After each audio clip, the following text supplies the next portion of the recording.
హైదరాబాద్ మాదాపూర్లో తెలుగుదేశం పార్టీకి IT సేవలందిస్తున్న ఐటెగ్రిడ్స్ software కార్యాలయంపై Cyberabad పోలీసుల సోదాలు కలకలం రేపాయి. వైకాపా నేతల ఫిర్యాదు మేరకు అర్ధరాత్రి వరకు తనిఖీలు నిర్వహించిన పోలీసులు హార్డ్ డిస్క్లు, ల్యాప్టాప్లను స్వాధీనం చేసుకున్నారు. ఇద్దరిని అరెస్ట్ చేశారు. తెలంగాణ పోలీసులు తనిఖీలు చేస్తున్న సమయంలోనే ఏపీ పోలీసులు అక్కడకు చేరుకున్నారు. ఐటీగ్రిడ్స్ సంస్థకు చెందిన ఉద్యోగి తప్పిపోయినట్లు గుంటూరులో ఫిర్యాదు అందిందని ఏపీ పోలీసులు తెలుపగా దర్యాప్తులో భాగంగా తమ ఆధీనంలోనే ఉన్నాడని మాదాపూర్ పోలీసులు బదులిచ్చారు. వ్యక్తిగత స్వేచ్ఛకు భంగం కలిగించేలా నిబంధనలకు విరుద్ధంగా ఐటీ గ్రిడ్ సంస్థ ఏపీ ప్రజల ఆధార్, ఓటర్, కులం, ప్రాంతం, ఇతర వివరాలు తెలిపే విధంగా తెదేపాకు మొబైల్ అప్లికేషన్ రూపొందించి ఇచ్చిందని వైకాపా ఫిర్యాదు చేసింది.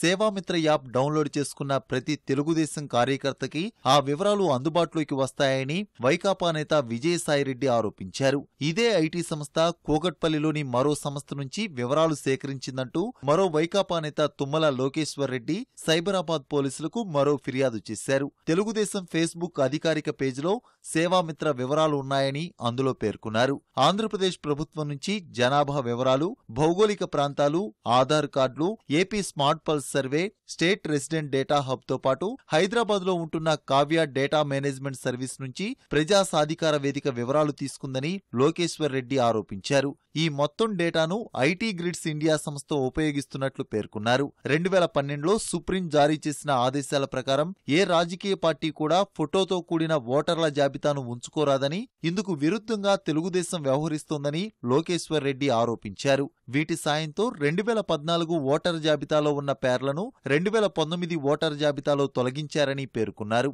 వైకాపా నేతల ఫిర్యాదుపై మాదాపూర్ పోలీసులు ఐటీ గ్రిడ్ కార్యాలయంలో తనిఖీలు నిర్వహించారు. కార్యాలయంలోని కంప్యూటర్లు, ల్యాప్టాప్లు, పత్రాలను తనిఖీ చేశారు. అనంతరం హార్డ్ డిస్క్లను స్వాధీనం చేసుకోవడంతో పాటు సంస్థకు చెందిన ఇద్దరిని అదుపులోకి తీసుకుని మాదాపూర్ ఠాణాకు తరలించారు.